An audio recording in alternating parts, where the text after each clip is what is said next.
Materialists monitors an unmarried Manhattan matchmaker's moral morass and marital mission impossible.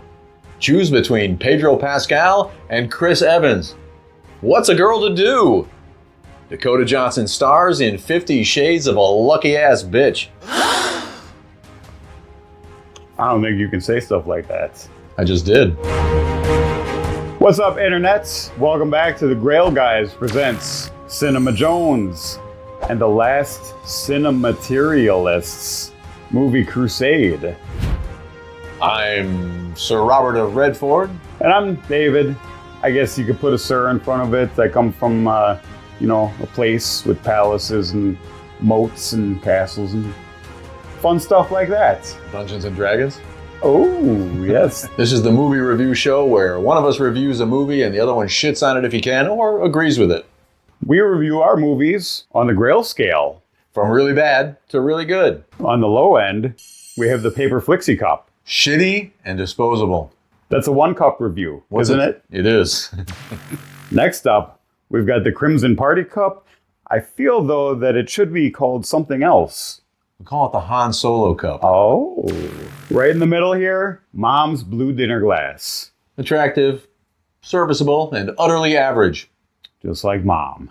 A 4-cup review.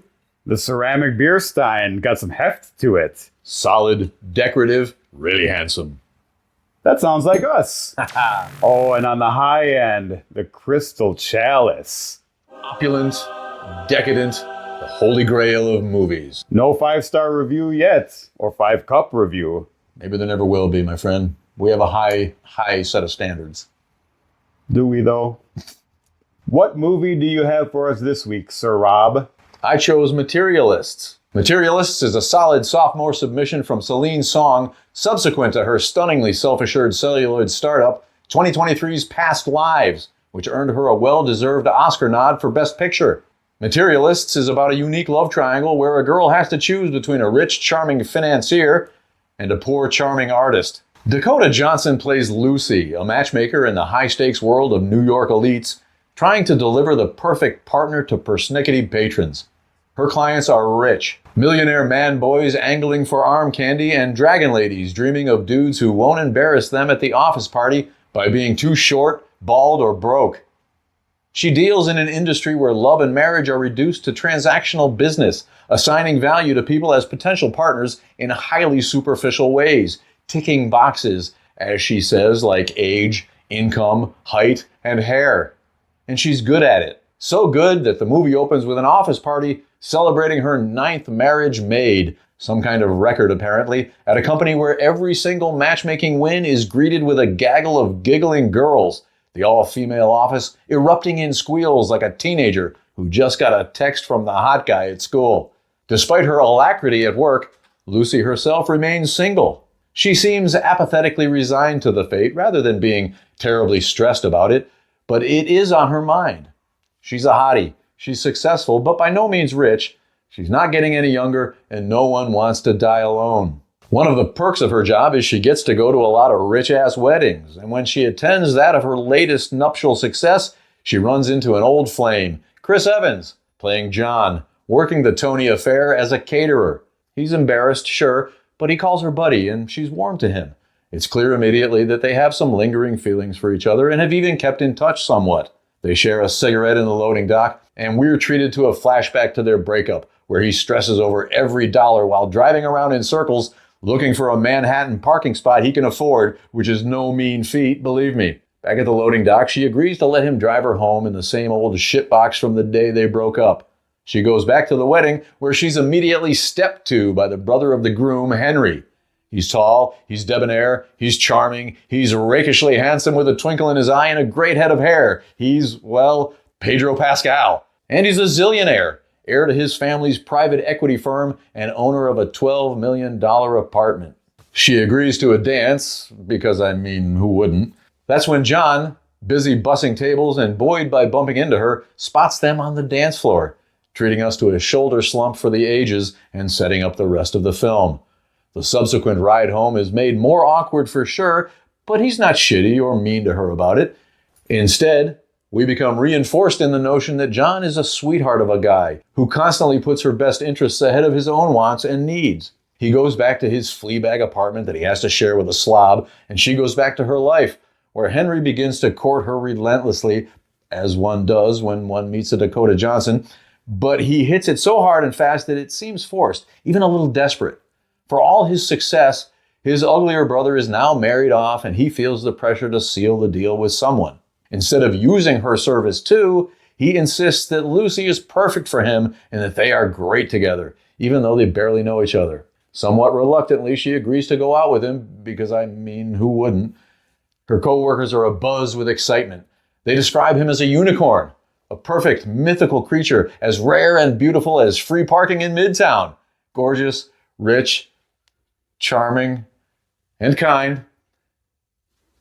Essentially too good to be true.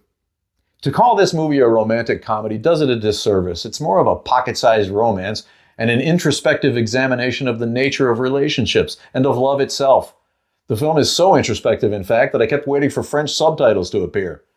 Song's background as a playwright is on full display in both of her movies so far, with taut scripting, close shots, and a small dynamic cast. It doesn't play for laughs like a normal rom-com, although there are some very funny moments, especially when Lucy interviews the endless parade of entitled fuckwits looking for the impossibly specific hookup, and scenes of John dealing with his train wreck of a roommate. It's also very much a New York story inspired by the auteur's life experience in ways that remind me of Woody Allen without the nebbishly pedantic dialogue and creepy obsession with old dudes getting with young chicks. The film is both a bitingly satirical indictment of the shallowness of society in general and a gentle reminder of what's really important in building a lasting romance. We hate the world these characters move in, but we empathize with each of them. When it's eventually revealed that Henry is, in fact, too good to be true, we don't hate him for it, but we see him more as a victim of the same social quagmire that afflicts all of the characters in the movie. While this film is nowhere near as good as Past Lives, it's a very enjoyable watch, moving us through its 2-hour runtime like a breeze. It's predictable as hell. There's simply no question as to which way she's going to go, but we love watching her get there. In fact, she knows where she's going to end up, and the subtlety of Johnson's performance lets us know she knows.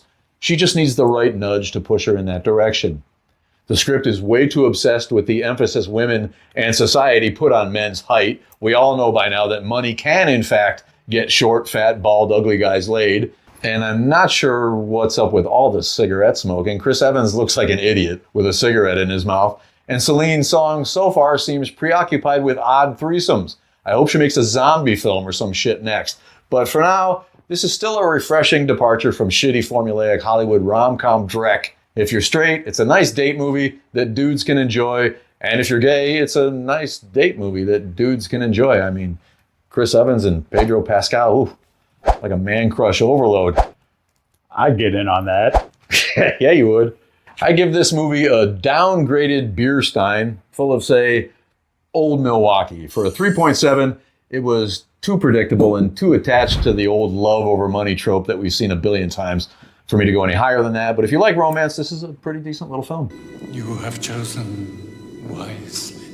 I would give it the Crimson Party Cup, the Han Solo Cup, some kind of classy, elegant wine, maybe. Champagne, maybe, my friend. 2.4, I would say. You say romantic comedy is a disservice. It's just a flat out lie. They marketed it as a romantic comedy. It's a romantic drama. My criterion on these kind of movies, I'm not a rom-com guy either. In fact, I hate them. We talked about, like, name 5 or 10 that you don't hate, right? And you can do it. And talking about romantic comedies, you can check out for good romantic comedies. You can look at this video right here, wherever I'm pointing at.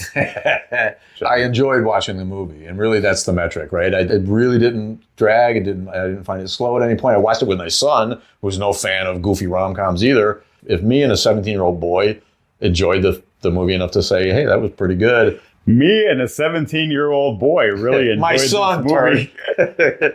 My son, who is a movie fan and a cinephile like we are, and quite educated on the subject, and he had good things to say about it too. And again, I think it's clever. It's tightly written. It didn't waste time on stupid dialogue. There were a couple things that genuinely made me laugh. The slob of a roommate. Oh, they go and see Chris Evans' play Pedro Pascal, the one nice thing that the only thing he can come up with to say, it's unbelievable how you could remember all those lines.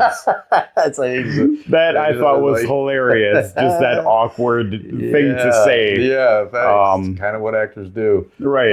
I will say that like buying Chris Evans as a struggling actor is a stretch. It's like, okay, she obviously had... I didn't think that was a problem. I think Chris Evans has no problem selling that sort of thing. I kind of agree. But again, it's just like if you're in New York and you see his Chris handsomeness. Yes, if you see Chris Evans on stage, some producer's going to be like, you need to get, let me take you to Hollywood, buddy, and get you on film. But Pedro Pascal, normally in this sort of movie, his character would end up being an asshole. Yes. And that's why she would dump him. Yes. That was a refreshing change. They made him out to be perfect, and he really was perfect. Like, he was modest and humble, and there's a reason for that, which I won't give away. Right. And even when he's explaining the reason, it's a very charming scene when he's... Absolutely. Yes. That scene I enjoyed. Oh, and I really loved the close-ups of the idiots who were coming in to get her service. And the guy who's sick of dating 22-year-olds, 23-year-olds, she finds him at 35. He's like, nah.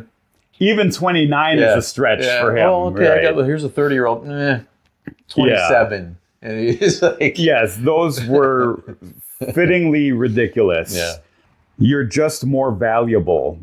Like when you're more attractive or whatever, you're just more valuable. You experience that in real life. The more aesthetically pleasing you are to look at, the nicer people are to you. And that's a really deep point that the movie makes that I'm sure is going to hit home for a lot of people. Yeah, I think you're right about that. And as a short guy, I guess I get it, but I haven't seen the other side of that. And I do have an outsized ego that kind of makes up for maybe if I was a shy guy and short, I might take that. Yeah. Worse. I thought that they made a little bit too much of that. I am not sure. And I get it, it's satirical.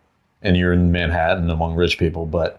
no, they absolutely didn't make too much of it. That was right on point. It absolutely is that way. As someone who's been very overweight my entire life and is now losing weight, yes, I can attest firsthand that is exactly the way the world works. Yeah, no, that's true. 3.7, 2.4. Again, romantic comedy is not really my thing.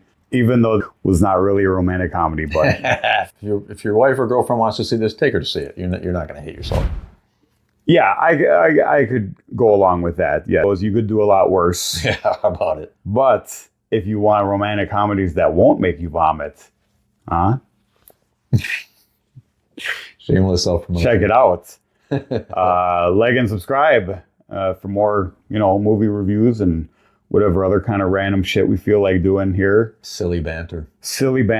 We're going to bore the shit out of you, maybe. Or maybe you'll find some nuggets of wisdom like I found in Materialists. There you go. Let us know in the comments what you thought about this. Stay tuned. Probably next week we'll be doing Superman coming out in a few days. Looking forward to some severely blockbuster-ish superhero movies coming out. Absolutely. Woo. And yeah, Fantastic Four 2 weeks after that. That's more up our alley than rom-coms. That's right. So stick around, and I'm sure we'll have incredible things to say about those movies. Or not. You never know. Depends on the movie. That's right. I'm waiting not to be disappointed by a Superman reboot. The 78 version is still the best Superman. Not even close. There you go. Goodbye. Bye, everybody. Materialists, monitors, and unmarried Manhattan's matchmakers more... It's a lot of M's. It is. Materialists, monitors, and unmarried Manhattan matchmakers moral morass and marital mission impossible. Choose between Pedro Pascal and Chris Evans. This is already what we did. You split it out and didn't... Well, keep going. Right. And Chris Evans, what's a girl to do?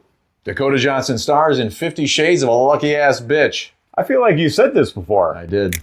Well, next to that, for 2 cups, we've got the Crimson... Jesus Christ, why do I want to keep saying Red Crimson? Because you're redundant. I guess so, yeah. It was the point where he was driving her home, and they're literally just talking about the weather. And I get that, they're going to just be talking about some mundane stuff on a car ride home. but you can't come up with something a little better than the weather. You're incredibly boring. I am incredibly boring, but no one's making a movie about me. That's Not yet. Wait and see. Who knows what's going to happen? Anyway, there's our review of Materialists. I gave it a 3.7.